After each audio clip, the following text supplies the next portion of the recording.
Welcome to the Find Your Voice, Change Your Life podcast with psychologist Dr. Doreen Downing.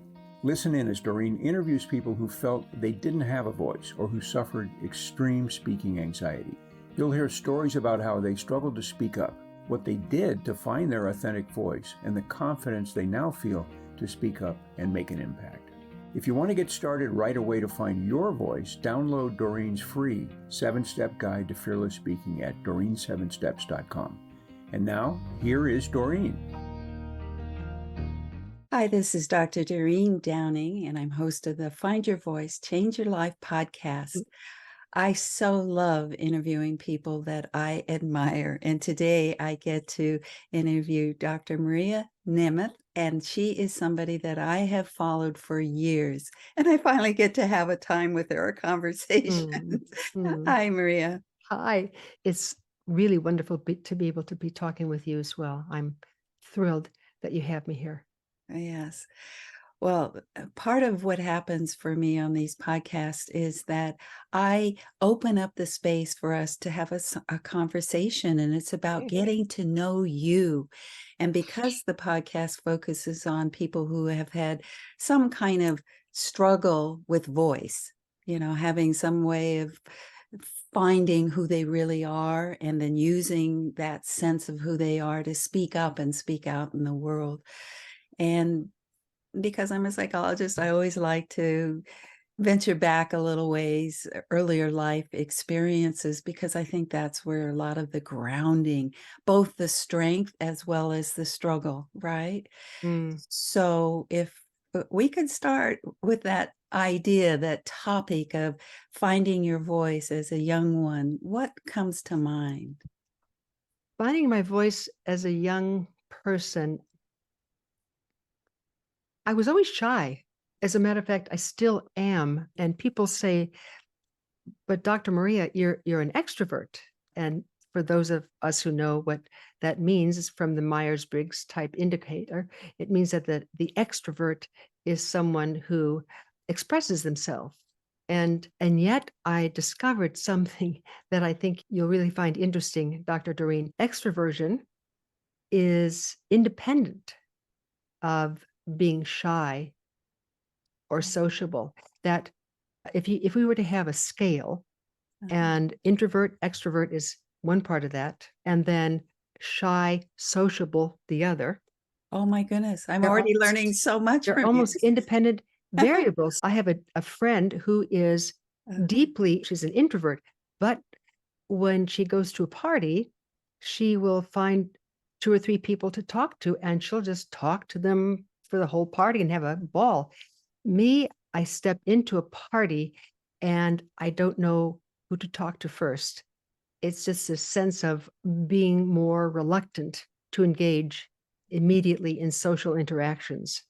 And so I tell people, just because you might be an extrovert doesn't mean that you always go toward making friends that quickly. Yeah, or have ease with speaking up in front of others. Oh, yeah, absolutely. Right? And I've always, when I was younger, I wanted to learn how to speak in front of people. Why?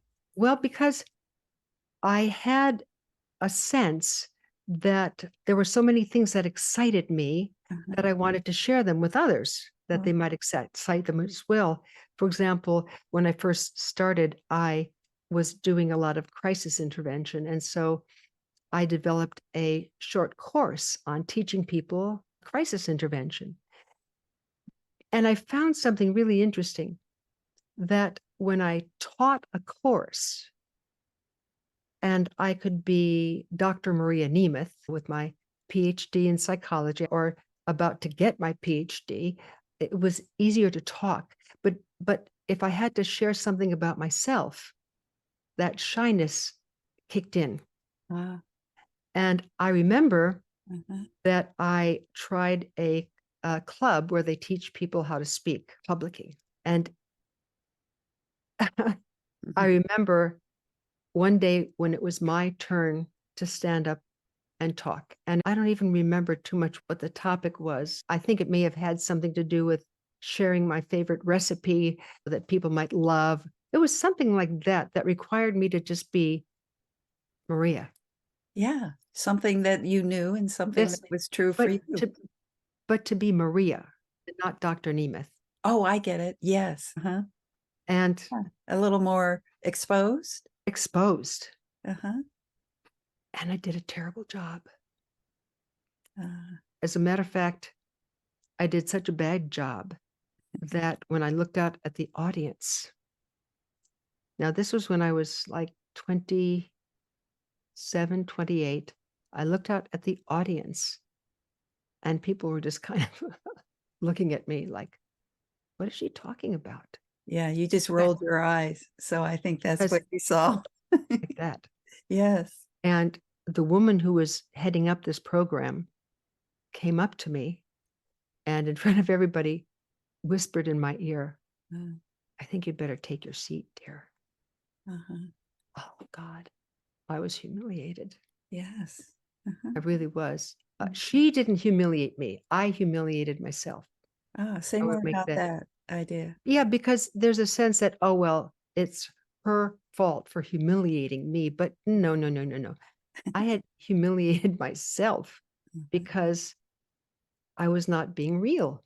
Oh. And even talking about what I loved fell flat. Mm-hmm. And what I discovered, and this was the breakthrough point for me, what I discovered was that in that moment, as a matter of fact, even talking to you about it brings up the feeling from the past that I was more concerned with myself Mhm. than I was with reaching the people out there. My attention was entirely on me Uh-huh. and not on them. Well, there was so much going on inside of you, perhaps, that it takes up all the space. Well, it does, but it was such an important Uh-huh. moment for me to see because I wanted to speak in front of people from an early age because I had a sense that I had something to share that could make people laugh or give them some value. Yeah. And I was comfortable leading classes because I could be Dr. Nemeth. But the minute it was taken away and I was just Maria, it was very difficult. That shyness came up again. Uh-huh. So that was on a Friday. And I went home and I must have cried. Oh. Mm. Um, And right around then, hmm. to tell you how long ago it was, there was a Look magazine. Do you remember Look magazine? I remember Look, I remember Life, The Post. There was a Look magazine. And for those of you who are listening, it used to be a very popular magazine. Yes. And there was an article on Star Wars where Yoda is talking to young Luke, where he says, there is no such thing as try. It's either do or do not. Because Luke is saying to Yoda, I'll try to raise that ship out of the swamp. Yes. And Yoda's saying, no, no, no, there's no try. There's either do or do not. And I saw that up until then, I had been trying to be a speaker that gave value to people. I wasn't doing it. Uh-huh. And it really woke me up. That's So exactly what I was thinking, is that the way you're describing, and I wanted listeners to hear this, is that the wake up is what you're describing. oh, yeah. And it was a real wake up because I never wanted to be in front of an audience in which they were looking at me like, what the Mhm. heck is she talking about? Because I was mumbling and Uh, losing my train of thought. And uh-huh. oh, it was awful. But it was so useful because since then, it's almost like coming through the fire in a way. Oh. I just discovered that what I really wanted to do was to reach people. Mhm. I was more interested in that Mm. than in being comfortable. Mhm. I was more interested in that than trying to impress people about me. Mhm. Because the minute all my attention was on me, at that very moment, that's when people started losing interest. I discovered that when I look out into the audience and I take a moment and I just take a deep breath and look at everybody Yes. and imagine Uh-huh. what a privilege it is Oh, to speak in front of them. oh, you're You really know, touching my heart right now. at that moment, Yes. what happens is Uh-huh. what I have to say comes out so much more easily because I'm looking at them. I'm not looking at myself. As a matter of fact, I discovered that I had become transparent to myself, meaning I was no longer even thinking about myself. That came very useful one day when I had another wake up call. And this is what happened. I write about this in my book, Mastering Life's Energies. So I was at a conference, the National Institute of the Clinical Application of Behavioral Medicine. We used to call it NISA BM. And so there I was at Hilton Head. They had asked me to speak on the hero's journey, referencing Joseph Campbell, how the hero's journey affects us. Da, da, da. So I fly in from California the night before. I'm in Hilton Head and I've got my great outfit and shoes and my makeup and all kinds of stuff, my earrings, laid it all out. Uh-huh. And that morning, I wake up. I know I have at least 2.5 hours. So I go into the room where they served us breakfast, the concierge room. And I'm eating my oatmeal and I'm in these dark green sweats. Mhm. Okay. Hair is all messy. Yes. I have just tied on some old sloppy shoes. And that's all I'm wearing, just these sweats. Yeah. Nothing on underneath, just these sweats. Breakfast. All of a sudden, the head of the conference comes bounding through the door. Maria, where are you? I said, here, what? She said, you have 325 people waiting for you right now. Oh my I said, God. but I have a whole hour. She said, no, you don't. Oh. I had misjudged the time. Oh, On a yeah, different different time. time zones. Oh my gosh. It was like, Uh-huh. Mm-hmm. so, What'd you do? What'd you do? oh my God. She said, they've been waiting for you for 10 whole minutes. So I said, okay, let's just go. So I get into the elevator, Uh-huh. no makeup, nothing. And she's all upset. And I'm kind of nervous myself. But I walk in and I walk down the center aisle, and there are these people looking at me like, who's this person? No makeup, hair a mess. And as I get on the stage, I say to them, have you ever had a nightmare in Yes. which you were supposed to speak in front of people and you came dressed in your sweats? And they started laughing. Oh. And I said, I'd like you to imagine for me this beautiful dress. And I described the dress. Please imagine for me that you're seeing it with me right now, because here I am. And right then, I knew that all was well, Yes. because I started putting that together with Mhm. the hero's journey.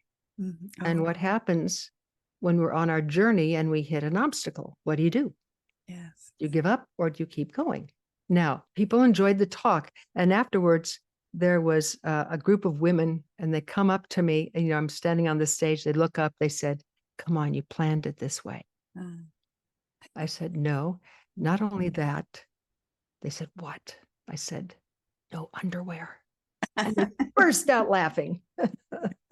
That was like moving into the obstacle Yes. instead of trying to run away from it.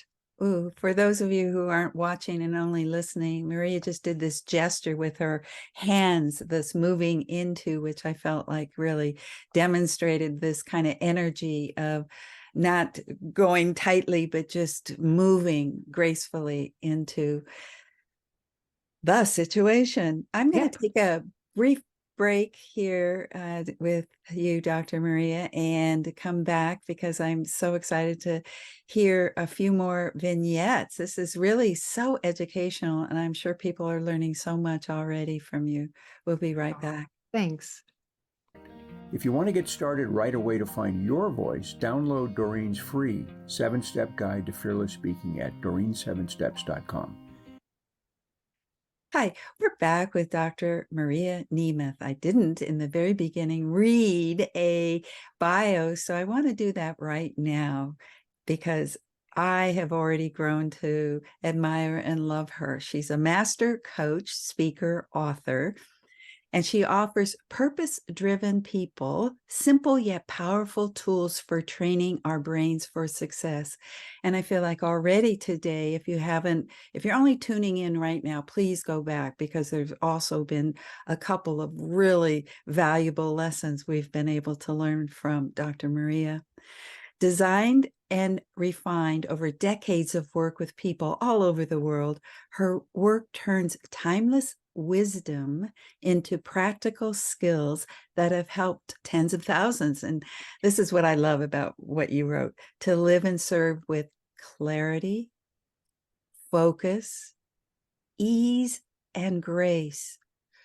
That is such a beautiful vision for ourselves, I think, especially those who are struggling with speaking anxiety, to begin to imagine that they can be in this world with those words that you've pointed to. And I think that the two vignettes, especially that you mentioned today, the one about showing up at a speaking event in your pajamas or your sweats, basically it's kind of PJs, loungy. And the other one where you felt like you didn't really show up fully as yourself and you were feeling a little bit, well, ashamed, sad about that. But the way you transformed that, I think, leads to these things that you're talking about, especially grace, moving into life and whatever life gives you. The more graceful we can be, the more I think there's positive outcomes for ourselves and others. So welcome back. Thanks. It's wonderful to be back. I just love how you so clearly and sweetly bring your guests forward in the conversation. I love it. Yes. Well, I'm excited and thrilled to learn. And just going to do something really, really quickly here. The other day I was online and I was part of a summit. I gave the speech on Thursday. Friday, I showed up for the other speakers that were giving their presentations. And I happened to be at one. And the organizers said, guess what? Whoever was supposed to show up at this slot didn't show up. Doreen, would you repeat yesterday's presentation? Because actually we neglected to get it on video. Oh, my heavens. I was in that same situation. And it was an hour presentation. It was on Zoom, so nobody knew that I was in my whatever. But I did not have any same situation. So I relate to this idea of self-acceptance and knowing what you love and what you share. I mean, I did it without notes. Even the day before I had my notes and it was fun to do noteless. Of course it is. Of course it is. And I think one of the things you're pointing out too is the shift in perception that we're not speaking for ourselves. We are speaking to provide value for the other people. And so is what I'm saying worth hearing? Now, I say that everyone has something worth hearing. But what I've found is that the most important point is to be blown away by the privilege of being in front of people who are there willing to hear what you have to say. That when I put my attention on them, like, look at these heroes out there. They could be other places, but they're here. And they all have goals and dreams, just like everybody else. They all have a desire to make a difference. They all have a voice of wisdom inside of them. And they deserve to be treated with dignity and respect. And the minute I see that about them, then who I am, as I said earlier, it just kind of melts away. I'm not aware of myself so much anymore. I'm more aware of them and what I have to offer. You know what I'm saying? I It's do. such I a know exactly what shift. I was going to say, a physiological, but it's definitely a physical, not just a mental shift, but a No. whole embodied shift, and that your Embodied. heart opens up and you flow. That's it.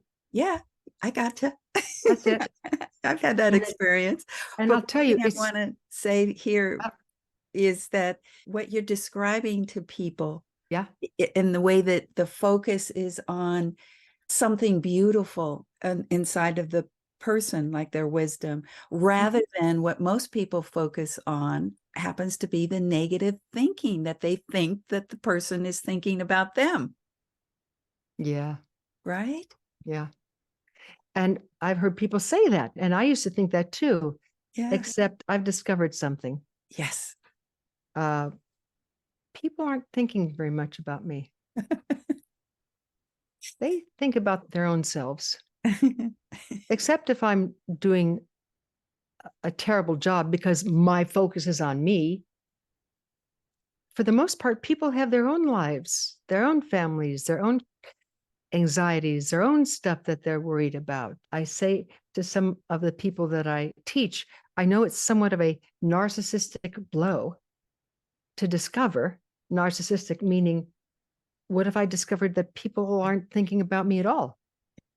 They're thinking about themselves. People don't wake up on a Tuesday morning and say, oh, this is a beautiful day. I wonder what Dr. Maria is doing today. What is she thinking? People don't do that.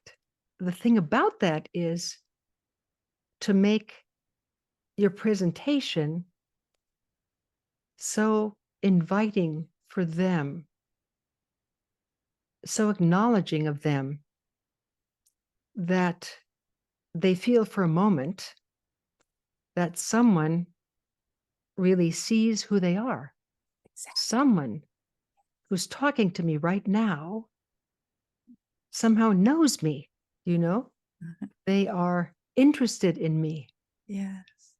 And the minute I can have a sense that a speaker is that way, I just want to hear what they have to say because it's so sweet. It's so empowering. Yeah.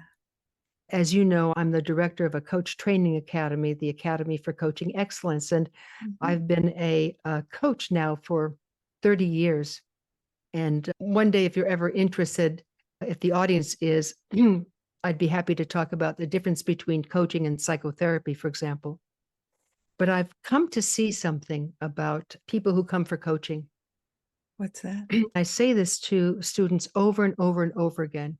Yes, it's important to develop skills. You must be well trained. And the basic reason that someone comes for coaching, no matter if they're a leader of a multinational business or just a little business on their own, a little entrepreneur, people want to be in the presence of someone who knows who they are. Yes. Someone who will not give up on them. Oh, I love the way that. they're tempted to give up on themselves. Yes. Yeah. That is the primary reason someone comes for coaching. And yes, they have goals, they have dreams, they want to make a difference, but it won't happen unless they're with someone who sees the privilege of being with them. Oh, you've said that several times today, the Yeah. privilege and what happens for you as you pay attention to people in this different way. And that's what I think I'm hoping people will get from you specifically today is how you've languaged that, being able to have a relationship with somebody in such, or an audience, Yeah. a whole audience, in such a way that they feel seen, heard. I'm going to put a word in because I feel it from you. Loved. Yes. You did it perfectly. Uh-huh. And respected, loved and respected. Yes. And so for those of us who have had difficulty speaking, what you have to say is valuable. However, it will only be of value to others if you take the attention off yourself. That's Period. it. Period. Right? Period. And what you're talking about is the message, and people invest a lot in coaching around their message. But what you're also talking about is the messenger. And that, to me, is what's most important in what you are saying today. And why I do this podcast is that everybody who's been on my podcast has had a message. I want to know what is behind that. Who is the person? And what you've done today, Maria, is represent not just your message, but your actual being showing up today, being able to express and share with us. It's so delightful. I did a workshop once, and there was a difference between dynamic speaking and magnetic speaking. You are like a magnet. You draw people towards you because that's what listening to the listening does. It helps people listen back to you. So, Well said. Oh, I love that. yes. Well, Thank you. you're welcome. We're coming to an end. And Oh, yeah, I know. Well, you and I will have more conversations somewhere Good. down the line. They may not be recorded, folks, but get what you can today. And I want you to give listeners a place where you mentioned your coaching institute or academy. Where can people find you? Well, you can find me in a number of places.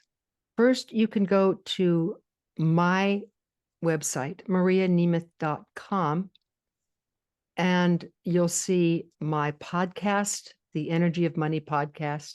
You'll see weekly articles. I write an article every week that's designed to be read in 3 to 4 minutes. And please, I'd love you to read what I have to say and answer me back. There's a way to do that. Or you can look at a personal transformation course at the Academy for Coaching Excellence, ACE. So look us up there. I love that. Academy for Coaching Excellence. Excellence. I love the word excellence too. That's one of the words I'm walking away today with, is how not just excellent, but excellence, the essence part of it. You got it. Oh, you're so great. You're great too. I think I've fallen in love here today. Thank you so much, Dr. Nemeth. Really, such a pleasure to be with you. Thank you. Thank you. Thank you for being with us today for this episode of Find Your Voice, Change Your Life. Each person Doreen interviews shares what has helped them find their voice. You can learn from these guests and find your voice so you can be confident to speak up and speak out. And remember to download Doreen's free 7-step guide to fearless speaking at doreen7steps.com. We hope you enjoyed the show and will return next time. Until then, goodbye for now.